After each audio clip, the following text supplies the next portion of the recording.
안녕하세요. 오늘도 사연 살롱을 찾아주셔서 감사합니다. 혹시 도시락 편지라고 들어보셨나요? 제가 중학교에 다닐 때 출간된 책인데요. 세 자녀의 엄마가 아이들의 도시락에 담아보냈던 편지를 모아 엮은 에세이집이에요. 그 책이 인기로 한동안 엄마들 사이에서 자녀들 도시락에 편지를 써서 넣어주는 게 반짝 유행한 적이 있어요. 저희 엄마도 제 도시락에 편지를 넣어주셨냐고요? 아니요. 저희 엄마는 그 책의 존재조차 모르셨어요. 제게 5년 동안 편지를 써주신 분은 바로 저희 아빠였어요. 지금은 세상을 떠나고 안 계신 아빠가 그리울 때면 저는 아빠가 도시락에 넣어주셨던 편지를 꺼내 읽곤 해요. 메모지에 적힌 몇 줄 안 되는 편지였지만 문장 하나하나에 딸에 대한 사랑이 고스란히 묻어 있어서 읽을 때마다 눈시울이 뜨거워지곤 한답니다. 이렇듯 딸에 대한 사랑이 애틋했던 아빠가 저와 1년간 얼굴도 보지 않았던 일이 있었는데요. 그건 바로 당시 제가 사귀던 남자, 그러니까 지금의 제 남편 때문이었어요. 그때는 남편과의 교제를 반대하는 아빠가 서운하고 밉기만 했는데 이제와 생각해보니 아빠가 사람을 제대로 보셨던 것 같네요. 남자는 남자가 봐야 잘 안다는 말을 살 부대끼며 15년을 산 지금에서야 실감하게 됐으니까요. 저희 아빠가 그렇게 반대했던 결혼을 감행했던 저의 기가 막힌 사연을 지금부터 전해드릴게요. 저희 부모님은 대학생 때 처음 만나셨어요. 학교가 달랐기 때문에 CC는 아니었지만 두 분 학교가 차도 하나를 사이로 있었기 때문에 CC 아닌 CC처럼 생활을 하셨어요. 두 분이 만나게 된 건 아빠 과제 때문이었어요. 건축과다 보니까 미니어처를 만들 일이 종종 있었는데 하필 여러 강의 과제가 밀리는 바람에 시간이 없었나 봐요. 그런 사정을 들은 아빠 친구가 미대에 다니는 자기 여동생한테 부탁을 했고 덕분에 아빠는 도움을 받을 수 있었어요. 그때 아빠를 도우러 나왔던 미대생이 바로 저희 엄마였어요. 그런데 시간이 없어서 과제 도움을 받아야 했던 아빠였지만 저희 엄마를 보자마자 한눈에 반해서 주구장창 엄마 옆에 붙어 있었던가 봐요. 그 바람에 타과목 과제 점수는 날아갔지만 평생 반려가 될 엄마는 사로잡을 수 있었어요. 엄마는 무역업을 하는 집안에서 태어난 덕에 어릴 때부터 해외 여러 나라를 가볼 수 있었어요. 그래서 일찍부터 해외살이에 대한 로망을 갖게 되었나 봐요. 그래서 대학을 졸업하면 프랑스로 유학을 떠날 계획도 세우고 있었다더군요. 하지만 그런 계획은 저희 아빠를 만나면서 산산조각이 나고 말았어요. 두 분이 어찌나 열렬히 사랑을 하셨는지 한시도 떨어져서는 살 수 없을 정도였거든요. 네 아빠가 5대 독자라서 군대에 안 갔으니 망정이지. 안 그랬으면 내가 군부대 앞에 방을 얻어서 살았을지도 몰라. 내가 생각해도 눈에 뭐가 씌인 것처럼 그때 네 아빠밖에 안 보였다니까? 아빠랑 떨어질 수 없었던 엄마는 결국 유학도 포기하고 대학을 졸업하자마자 결혼식을 올리셨어요. 거기에도 약간의 사연이 있는데 외삼촌 말에 따르면 엄마가 졸업도 안 한 상황에 당장 결혼하겠다고 때를 써서 외할머니께서 엄청 가슴을 졸이셨다더라고요. 말도 마라. 네 엄마가 눈만 뜨면 네 아빠랑 결혼시켜달라고 어찌나 조르던지 네 외할머니가 밤잠을 설치실 정도였어.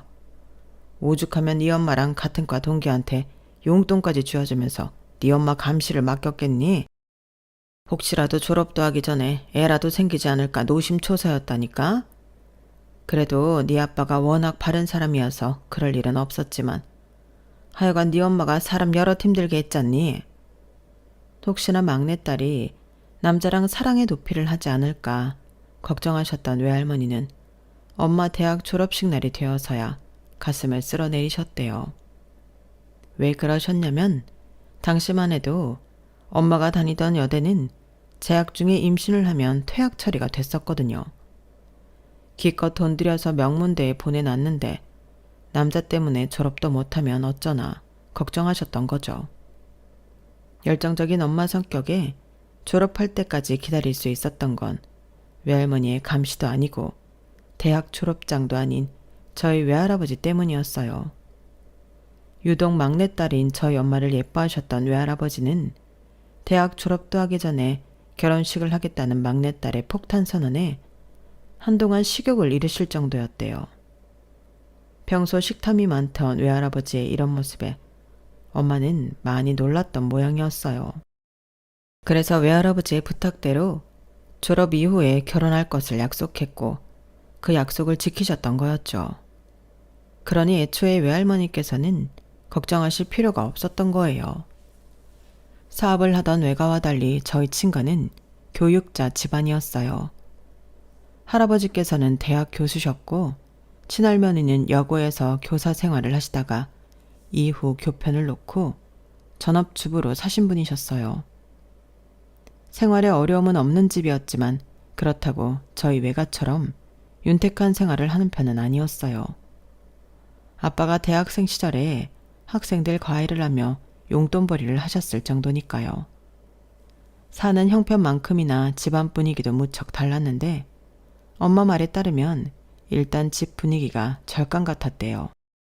저희 친가에는 독자였던 저희 아빠 외에도 아빠보다 2살, 3살 어린 사촌 남매도 함께 살고 있었는데 온 가족이 약속이나 한 듯이 말수가 적었고 누구 하나 튀는 행동을 하는 사람이 없었다더군요. 처음 시댁에 인사를 드리러 갔던 엄마는 무거운 집안 분위기에 숨이 막힐 정도였다고 했어요. 그때 살짝 결혼이 걱정되긴 했었대요. 남편은 너무 마음에 드는데 집안 분위기를 생각하면 이런 집에서 어떻게 버텨낼까 걱정이 앞섰으니까요. 그런데 그건 걱정을 한 번에 날려준 건 얼마 뒤 아빠의 사촌남매를 밖에서 만나고 난 뒤였어요. 집에서는 그렇게 말수 적고 행동도 조신하던 사람들이 어찌나 말도 재미있게 하고 잘 놀던지 이 사람들이 그때 그 사람들이 맞나 싶을 정도였대요. 특히 저희 엄마보다 2살 어린 사촌 여동생은 저희 엄마를 무척이나 따랐어요. 집안의 반대로 가정학과에 다니고 있었지만 원래 꿈은 가수였대요. 그래서 그런가 끼도 많고 가물을 무척 즐기는 편이었어요. 미대생 특유의 개방적이고 자유로운 분위기인 저희 엄마와는 찰떡궁합이었죠. 남편의 친여동생은 아니었지만 그래도 시댁에서 살고 있는 시댁 식구 중에 자신과 결이 맞는 사람이 있다는 건 엄마로서는 천군만마를 얻은 것 같았을 거예요. 그런데 따지고 보면 저희 아빠도 그렇게 과묵하고 대하기 어려운 사람은 아니었어요. 본가에서는 어땠는지 모르겠지만 밖에서는 저희 아빠가 사교성이 좋고 넉살도 좋은 편이라서 주변의 사람들이 많이 따르는 편이었거든요. 저희 외할머니는 사위의 이런 성격이 마음에 들어서 엄마가 아빠랑 싸웠다는 소리를 들으면 무조건 저희 아빠 편을 들어주시곤 했어요. 하지만 이렇게 성격 좋고 밝은 사람들이 저희 친할아버지와 친할머니 앞에만 서면 다들 조선시대 양반과 자식들처럼 굴어서 은근히 저희 엄마는 스트레스를 받았던 모양이었어요. 그리고 무엇보다 가장 큰 문제는 결혼과 동시에 자신이 아닌 한 남자의 아내, 그리고 한 집안의 며느리로만 존재하게 됐다는 거였어요. 엄마 스스로 자처했던 전업주부였지만 저를 낳고 육아와 살림에 치중하며 사는 동안 마음속에는 불면족의 찌꺼기가 쌓여갔던 게 문제였죠. 그게 폭발한 건 제가 중학교 2학년에 올라가던 때였어요. 사춘기도 지나서 이제 어느 정도 엄마 손이 덜 필요한 나이가 되자 엄마는 그동안 참아왔던 자신의 욕망을 드러내기 시작하셨어요. 전업주부로 살면서 요리에 취미가 붙었던 엄마는 제대로 요리 공부를 하고 싶어진 거였어요. 미술학도로 프랑스 유학을 떠나려고 했던 꿈을 접은 대신 프랑스에 있는 유명 요리학교로 유학을 떠나겠다고 폭탄 선언을 하신 거였죠. 지난 16년 동안 내가 아닌 당신 아내 여진의 엄마로 살았어. 당신이 당신 이름을 걸고 사무실을 차리는 동안 나는 그림자처럼 이 집을 지키고 살았다고? 그러니까 이제 나한테도 내 인생을 살 기회를 줘. 나 그동안 이 집안에 헌신하며 살았잖아. 한 번뿐인 인생인데 나도 내 인생 살고 싶단 말이야. 더 늦기 전에 유학 떠나게 해줘. 어? 전조도 없이 한순간에 빵 터져버린 엄마의 유학 타령은 그날 이후 멈추지 않고 아빠를 괴롭혔어요. 심지어 외할머니와 외할아버지께서도 이 사실을 아시는 바람에 저희 외가도 시끄러워지고 말았죠. 얘, 너 지금 나이가 몇인데 유학을 가겠다는 거야. 김서방이랑 여진이는 어쩌고. 어떻게 된 게 나이를 먹어도 철이 안 드니? 내가 아주 너 때문에 심장이 나만하질 않아. 괜한 고집 부리지 말고 일찌감치 마음 접어. 김서방한테 잘못했다고 그러라고.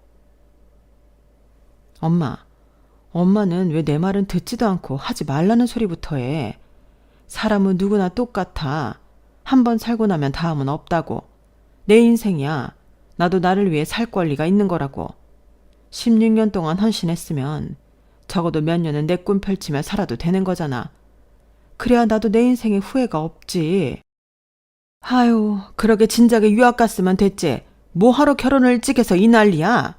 다 네가 택한 길이니까 네가 책임져야지. 어떻게 네가 하고 싶은 거 다 하고 살려들어. 잘만 말고 유학 얘긴 여기서 끝내. 외할머니께서는 누구보다 반대를 하셨어요. 외할아버지께서는 외할머니 눈치를 보시느라 선뜻 나서지는 못하셨지만 엄마가 기어이 유학을 떠난다면 유학 자금은 당신이 내주시겠다고 하셨어요. 그러자 아빠가 단칼에 거절을 했지만요. 장인어른, 그건 안 될 말씀이십니다. 제 아내예요. 유학을 보내든 살림을 살게 하든 제 돈으로 하게 할 겁니다.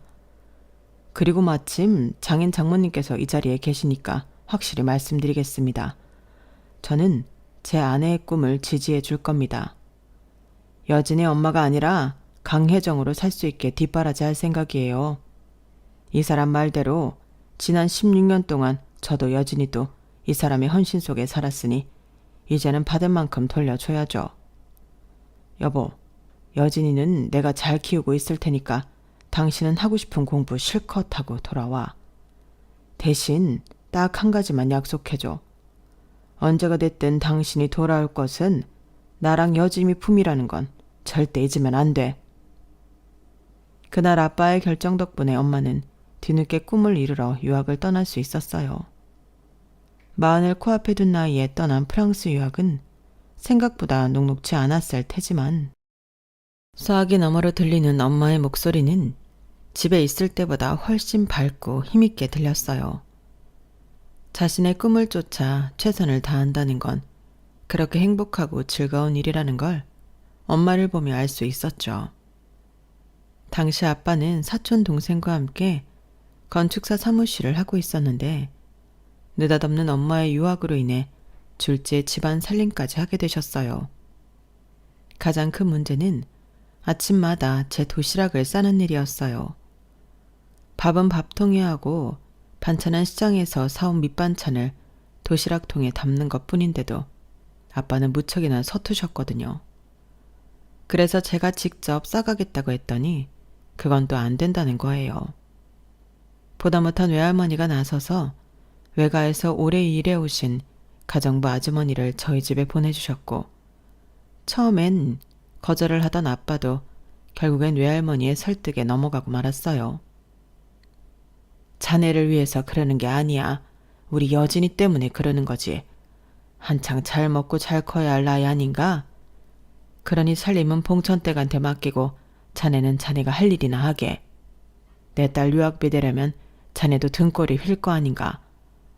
그럼 내 말대로 하는 걸로 알고 내일 아침부터 봉천댁을 그리로 보내겠네. 다른 것도 아니고 손녀딸 걱정에 그러신다는 말씀에 아빠는 더는 고집을 부릴 수가 없었어요.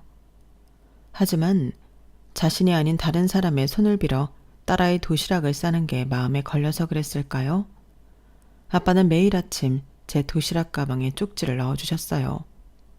이름하야 도시락 편지였죠. 고작 몇 줄짜리 짧은 글이었지만 점심시간마다 도시락 가방을 열 때면 그렇게 설레더라고요. 친구들 몰래 아빠의 편지를 교복 주머니에 숨기고는 책상 밑에서 슬쩍슬쩍 읽곤 했는데 아직도 제 중고등학생 시절을 떠올릴 때면 아빠의 도시락 편지가 떠오를 정도로 제 뇌리엔 강하게 박혀 있어요. 정작 어떤 내용이었는지 기억도 안 나면서 말이죠. 엄마가 프랑스 유학을 마치기까지는 5년이 걸렸어요. 물론 중간에 방학을 맞아 엄마가 한국에 들어오시기도 하고 아빠랑 제가 프랑스로 건너가서 엄마와 함께 여름 휴가와 크리스마스를 함께 보내기도 했지만 우리 가족이 온전히 다시 모여 살게 된 건 제가 대학에 입학하던 해였어요. 한국에 돌아온 엄마는 요리 연구가로 활동을 하셨는데 거기엔 인맥이 화려했던 외할머니의 도움이 컸어요.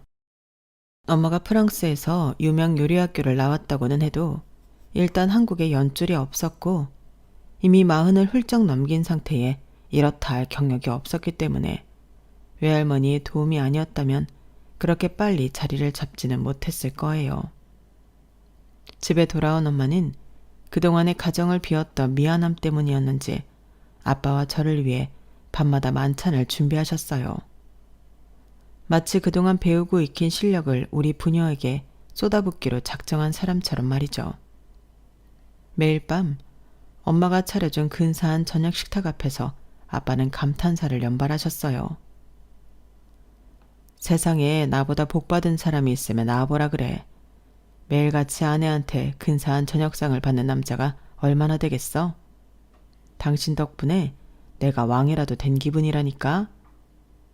엄마가 유학을 떠나기 전에도 아빠는 엄마한테 있어 로맨티스트였지만 엄마가 돌아온 이후로는 전보다 더 심해진 것 같았어요.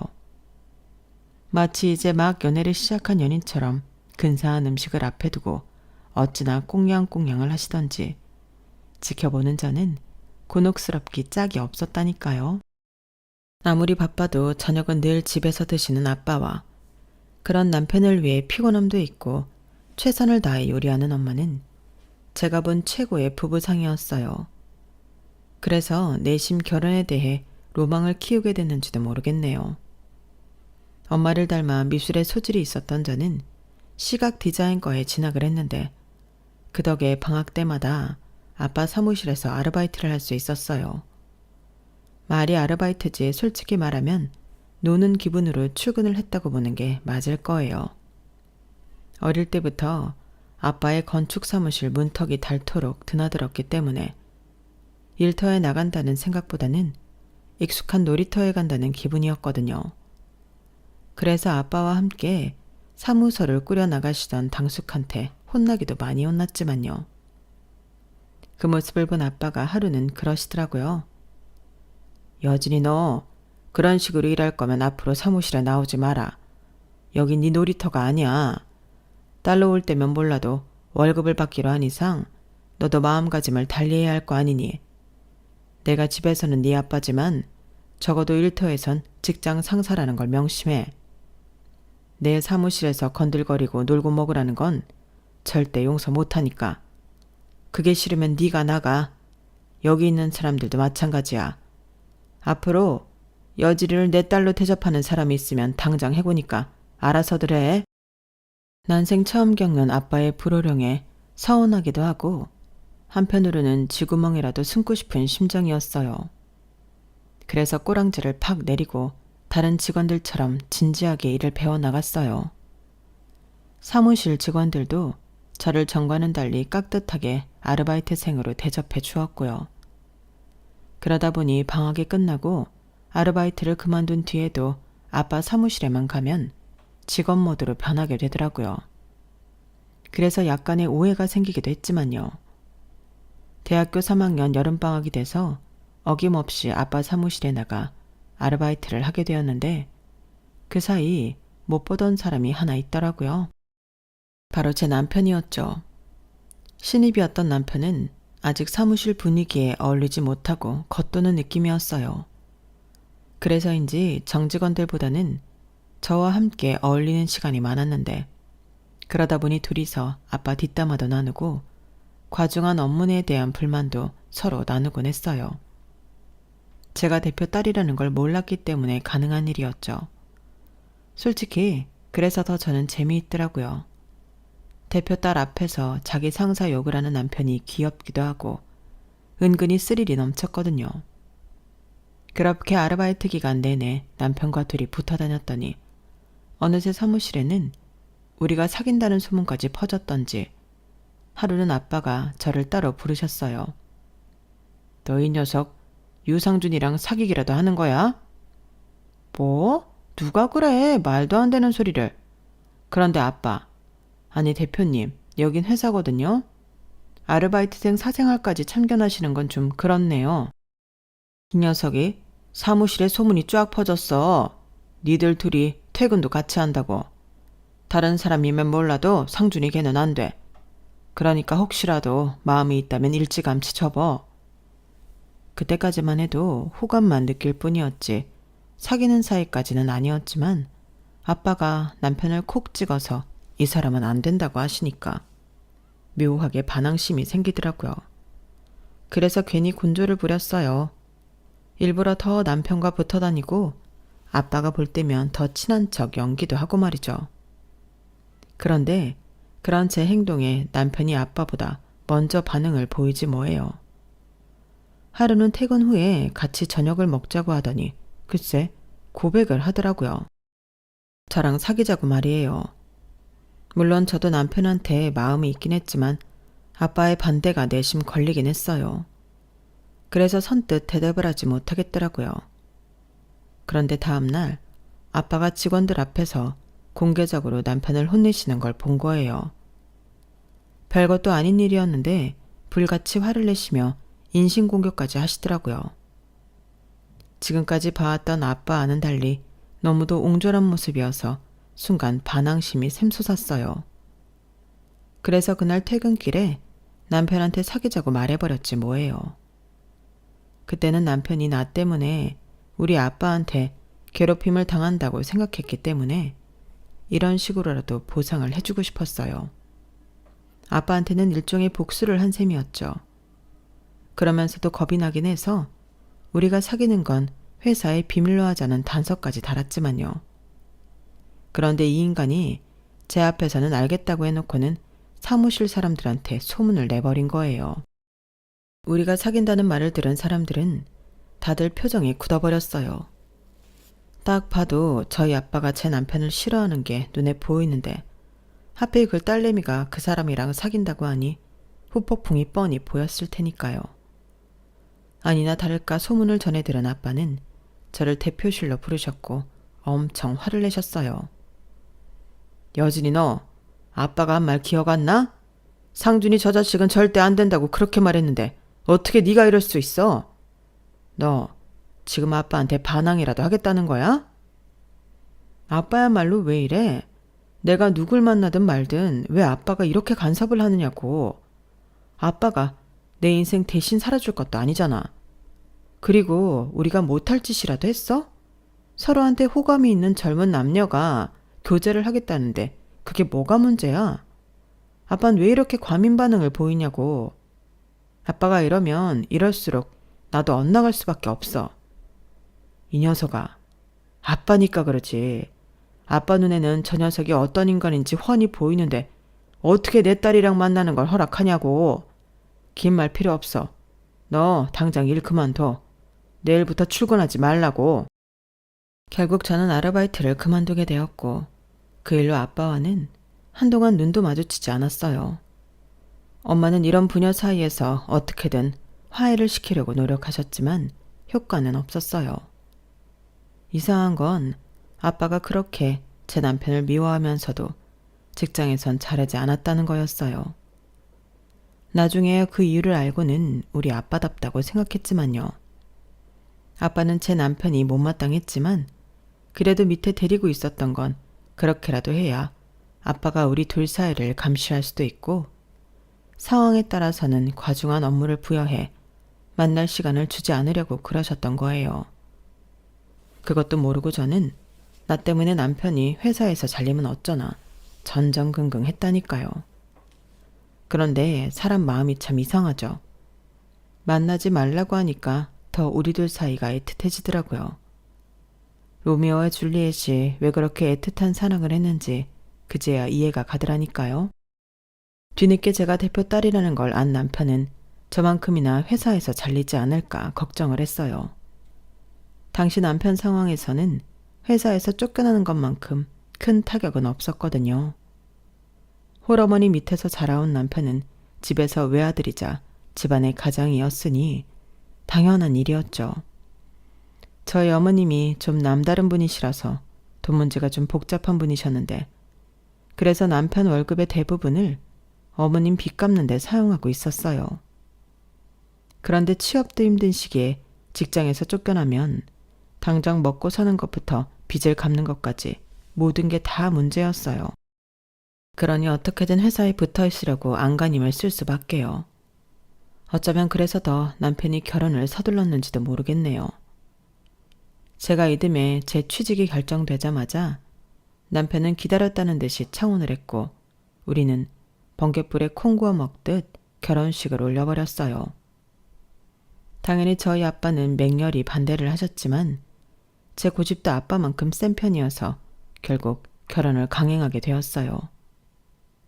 결혼식 전날까지도 아빠는 결혼식에 참석하지 않겠다고 완강히 맞서셨고 저는 저대로 아빠 없이라도 결혼식을 하겠다고 강하게 나갔어요.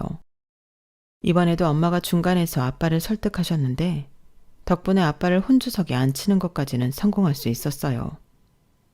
하지만 결혼을 하고도 1년 가까이 아빠는 저희 부부를 보지 않으셨어요. 그리고 결혼식이 끝나고 얼마 지나지 않아 제 남편을 회사에서 쫓아내셨어요. 그러면서 남편한테 이렇게 말씀하셨어요. 네 힘으로 성공하면 그때 널 인정하마. 그러니 내 회사에서 나가라. 하루아침에 장인한테 쫓겨난 남편은 한동안 일자리를 찾느라 고생을 했지만 그래도 결국엔 작은 업체에 취직을 할 수 있었어요. 저희 아빠 사무실에 비하면 별거 아닌 곳이었지만 그래도 그때는 그마저도 다행이다 싶더라고요. 아빠 몰래 엄마가 주신 돈으로 신혼집을 구하고 우리가 가진 돈으로 살림을 마련하다 보니 신혼집 꼴이 말이 아니었어요. 시댁에서 도움을 받기는커녕 남편의 월급조차 어머님 생활비로 보내드려야 해서 시작부터가 제가 꿈꾸던 신혼과는 전혀 다른 결혼 생활이 시작했어요. 제 월급은 고스란히 생활비로 다 들어가 버렸고 남편은 결혼한 이후로도 어머님 빚과 생활비를 챙겨야 해서 살림은 좀처럼 나아질 기미를 보이지 않았어요. 거기다 아빠마저 저와 연락을 끊으셔서 저는 결혼으로 정말 많은 걸 잃어야 했어요. 아빠가 저희 부부를 받아준 건 그 후로 1년이나 더 지나서였어요. 제 임신 소식을 전해 들으시고는 그제야 받아주셨거든요. 그래서였을까요?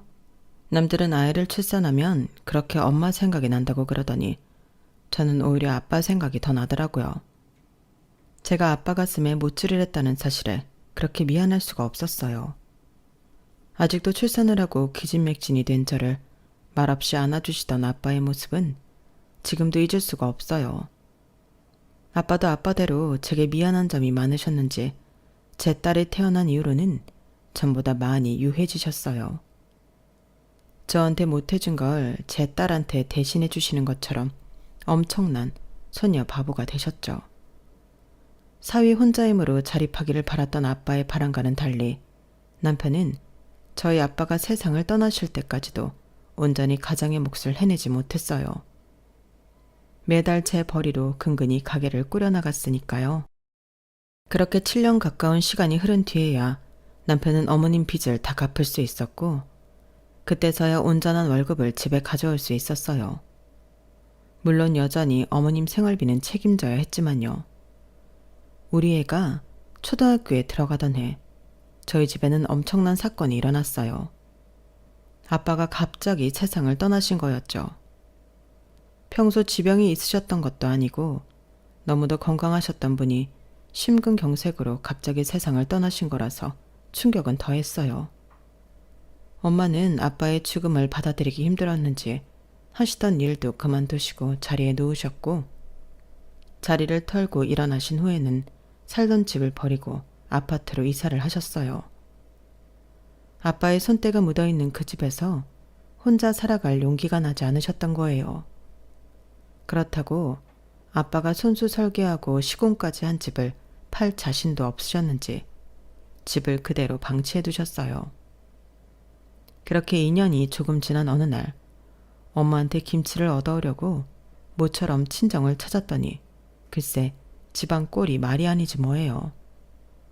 냉장고 속에는 먹다 남은 배달 음식이 즐비했고 주방 팬트리에는 레토르트 식품과 통조림만 가득했어요. 다른 사람도 아니고 우리 엄마가 이렇게 살고 있다는 게 믿기지 않더라고요. 세상에, 이게 다 뭐야? 엄마, 그동안 이런 것만 먹고 살았던 거야? 도대체 왜 이래, 엄마답지 않게. 엄마가 이러고 사는 거 저 위에서 아빠가 내려다보면 얼마나 가슴이 찢어지겠어? 다른 건 몰라도 먹는 건 제대로 된 걸 만들어 먹고 살아야지. 어떻게 요리 전문가가 이 꼴로 사느냐고. 그러자 엄마는 눈물이 그렁한 눈으로 그러시는 거예요. 그깟 요리는 해서 뭐래. 맛있게 먹어줄 사람도 없는데 내가 누굴 위해서 요리를 하겠냐고.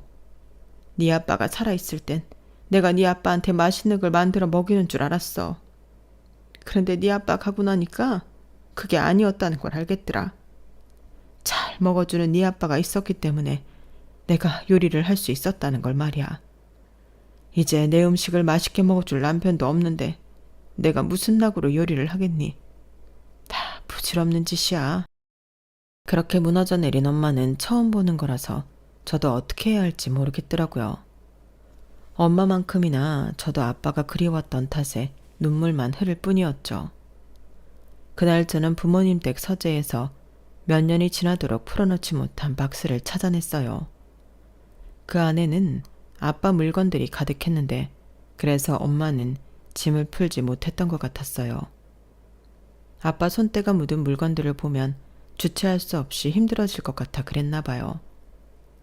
저는 그 짐 속에서 아빠가 오래전에 설계했던 우리 집 설계 도면을 찾을 수 있었어요.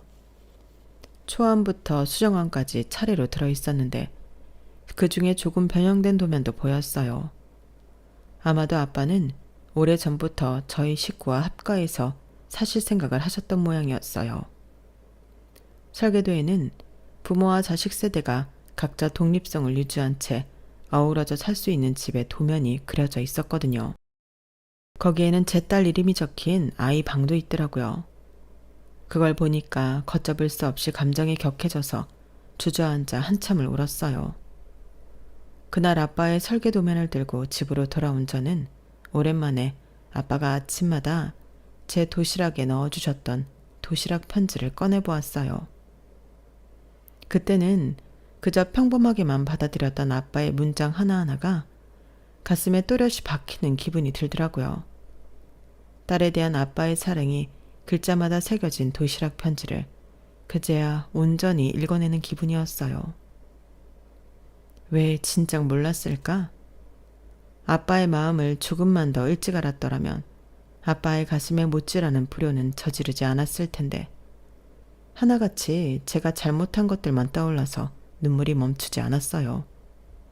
그리고 다음날 지난밤 제가 들고 온 아빠의 설계 도면을 본 남편이 제게 그러더라고요.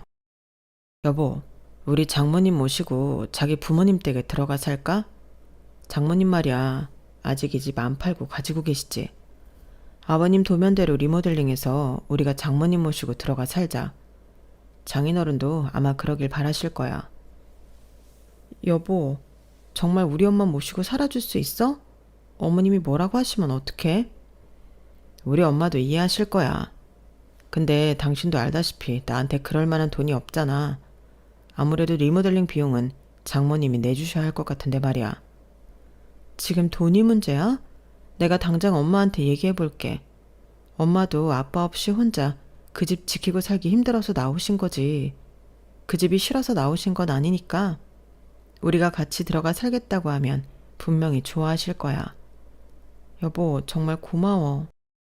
그때까지만 해도 저는 남편의 속내를 몰랐기 때문에 장모를 위해 처가살이를 자처하는 남편한테 고마운 마음뿐이었어요. 예상대로 엄마는 저희가 함께 부모님 댁에 들어가 살겠다고 하자 무척 반기셨어요. 리모델링 비용은 걱정하지 말라시며 벌써부터 들뜬 표정이더라고요. 리모델링 공사는 아빠의 건축사무소를 맡아 하고 계시는 당숙한테 부탁드리려고 했는데 남편이 자기가 직접 해보겠다고 그러더라고요. 그래서 남편이 직접 업체를 고용해 공사를 했고 약속대로 비용은 엄마가 내주셨어요. 그렇게 공사가 끝나고 내부 인테리어만 남은 시점이었어요. 제가 가구도 구비해야 해서 공간을 직접 확인할 겸 엄마를 모시고 우리 집으로 갔어요. 남편은 마무리 정리를 하느라 미리 가 있었고요. 그렇게 대문을 막 들어섰는데 뭔가 조금 이상하더라고요. 한눈에 봐도 아빠가 설계한 도면과 많이 달랐거든요. 아빠는 분명히 엄마가 작업을 할 수 있는 별도의 주방을 크게 만들어 놓으셨는데 실제 공사가 된 곳에는 용도를 알 수 없는 큰 방이 덩그러니 놓여 있었어요. 수도 시설이 안 되어 있는 걸로 봐서는 분명히 주방은 아니더라고요. 그래서 왜 설계도랑 다르냐고 이 방은 무슨 용도냐고 물었더니 아, 거긴 내 사무실이야. 이참에 독립을 해보려고. 안채랑은 분리가 돼 있어서 클라이언트가 찾아와도 안쪽은 전혀 볼 수 없으니까 걱정 안 해도 돼. 그게 무슨 소리야. 여긴 엄마 작업실이 들어가야 할 자리인데. 당신도 참. 장모님 이제 요리 안 하시잖아. 다시 하신다고 해도 일선에서 물러나신 지도 좀 됐는데 요리 교실 찾는 수강생이 얼마나 있겠어? 괜히 그 큰 공간을 비워두면 뭐해. 그러느니 차라리 내 건축 사무실로 쓰는 게 낫지. 남편은 너무도 뻔뻔하게 엄마 공간을 대신 차지하겠다고 그러는 거예요. 그 모습에 어찌나 화가 나던지 몰라요. 그러자 엄마가 그러시더군요. 그래, 김서방 말이 맞아. 나야 언제 요리교실을 다시 열지 모르는데 괜히 공간 낭비할 거 뭐 있니? 괜히 비워두면 그게 더 이상하지. 잘했네, 김서방. 엄마의 양보로 일단은 넘어가기로 했지만 못내 남편한테 서운하더라고요. 처가살이를 하겠다는 게 이런 꿍꿍이가 있어서 그랬구나 싶었거든요. 그런데 알고 보니 이게 끝이 아니었어요. 안채로 들어갔는데 글쎄 우리 엄마가 쓰실 안방에 시어머니가 떡하니 와 계시지 뭐예요. 어머님, 여긴 어쩐 일이세요? 어쩐 일이긴? 앞으로 내가 살 집인데 내가 하나 보면 누가 오냐? 아유, 우리 아들이 솜씨가 좋긴 좋네. 이렇게 엄마 마음에 쏙 드는 방을 만들어주고. 여기 창밖으로 잔디 깔린 정원이 한눈에 보이는구나. 우리 아들이 잔디 깔린 마당 있는 집에서 살아보고 싶다고 그렇게 노래는 하더니 그 꿈을 이뤘어. 이제 죽어도 여한이 없다. 그 말에 황당해서 남편을 쳐다봤더니 남편이 제 눈을 피하면서 그러지 뭐예요. 장모님 모시고 살면서 우리 엄마만 혼자 둘 수는 없잖아. 당신 부모가 소중하면 내 부모도 소중한 거니까. 그래서 우리 엄마도 같이 살자고 그랬어. 집에 방도 많은데 뭐가 문제겠어. 안 그렇습니까, 장모님? 남편은 이번에도 자기를 도와달라는 식으로 저희 엄마한테 동조를 구했어요. 그런데 이번에는 우리 엄마가 순순히 넘어가 주지 않으셨죠. 자네 학교 다닐 때 수학 공부는 안 하고 살았나? 건축학과를 넣은 사람이 수계산을 못할 리는 없을 텐데 왜 이리 계산을 못해? 이 집에 자네 지분이 얼마나 된다고 생각하나? 애초에 지분이 있기는 한 건가? 내 집에 내 돈 들여 리모델링을 했는데 왜 자네 어머니한테 내가 안방을 내줘야 하단 말이야? 내 작업실도 자네가 가져가고 내 방까지 자네 어머니가 가져가면 나는 돈만 내고 자네 모자 호강하는 거 지켜만 보란 소린가? 어디서 이렇게 뻔뻔하게 굴어? 결혼할 때도 돈 없다고 징징거려서 내가 집까지 해줬더니 이젠 내 집마저 뺏겠다 이건가? 자네 눈엔 내가 호구로 보이느냔 말이야. 그리고 사돈. 젊은 애야 철이 없어 그런다 치지만 사돈은 나이도 자실 만큼 자신 분이 왜 이렇게 사리분별을 못하십니까? 사돈이 니꺼 내꺼 구분 못하시니 자식인 김서방이 이렇게 강도짓을 서슴치 않고 하는 거 아니겠어요? 툭 하면 자식한테 없다 소리 하지 말고 니꺼 내꺼 구분하는 것부터 배우도록 하세요. 여진아, 나 니들이랑 합가 안 할란다. 그리고 너도 저런 놈한테 더는 등골 빼먹히지 말고 이참에 갈라서라. 지금 봐도 아닌 놈은 평생을 함께 살아도 절대 아닌 거야. 이래서 네 아빠가 네 결혼을 그렇게 반대했던 모양이다. 저놈 싹수를 진작에 본 거지. 아니 사돈, 무슨 말을 그렇게 해요? 내 아들이 어때서요? 공부 잘해서 대학도 좋은 데 나왔지. 인물 훤칠하지. 능력 있지. 뭐 하나 빠지는 게 없는데 당신이 왜 내 아들을 무시하냐고요? 꼴랑 돈 좀 있다고 유세 떨고 싶은 모양인데 그래 봤자 아들 자식 하나 없는 주제에 뭘 잘났다고? 이 집만 해도 우리 아들이나 되니까 이렇게 멋지게 설계한 거라고요. 알기는 하고 까불어야지. 시어머니는 오히려 큰 소리를 치셨어요. 그러자 저희 엄마가 헛웃음을 치며 그러셨죠. 이 집 설계가 잘 된 건 용케도 알아보시네요. 맞아요. 내가 봐도 설계 하나는 기가 막히게 했네요. 왠지 알아요? 이거 우리 남편이 한 거거든요. 대개 아들은 이렇게 기막힌 설계도면은 죽었다 깨어나도 못 뽑는답니다. 그러니 우리 남편이 회사에서도 내쫓았죠. 내 남편이 설계한 내 집 구경 잘 하셨으면 이제 대개 아들 데리고 나가주세요. 경찰 부르기 전에 당장 나가라고요. 그렇게 남편과 시어머니는 저희 집에서 쫓겨났고 얼마 뒤 저는 남편과 합의 이혼을 했어요. 끝내는 마당에도 어찌나 구질구질하게 재산 분할을 하든지 생각 같아선 먹고 떨어지라고 다 죽어나오고 싶었지만 남편이 원하는 게 그런 건 것 같아서 10원짜리 하나까지 제대로 계산해서 끝을 냈어요. 사실 남편이 가져갈 건 거의 없었지만요. 그리고 저희 부모님 댁은 당숙한테 부탁해서 아빠가 설계하셨던 원안대로 재공사를 했어요. 엄마의 주방도 다시 살리고 안방도 엄마의 취향대로 복구를 했어요. 그리고 저랑 제 딸도 그 집에 들어가 함께 살고 있답니다. 조만간 엄마의 요리교실도 다시 문을 열 계획이라서 엄마는 요즘 한창 분주하게 지내신답니다.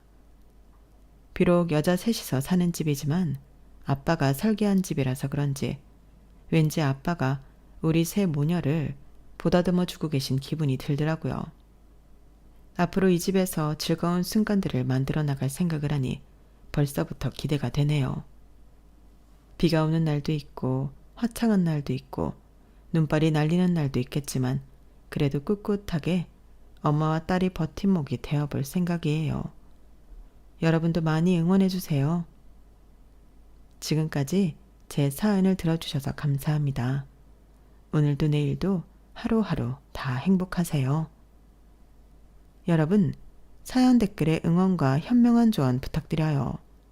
좋아요와 구독은 저에게 큰 힘이 됩니다. 오늘도 좋은 일 가득하세요.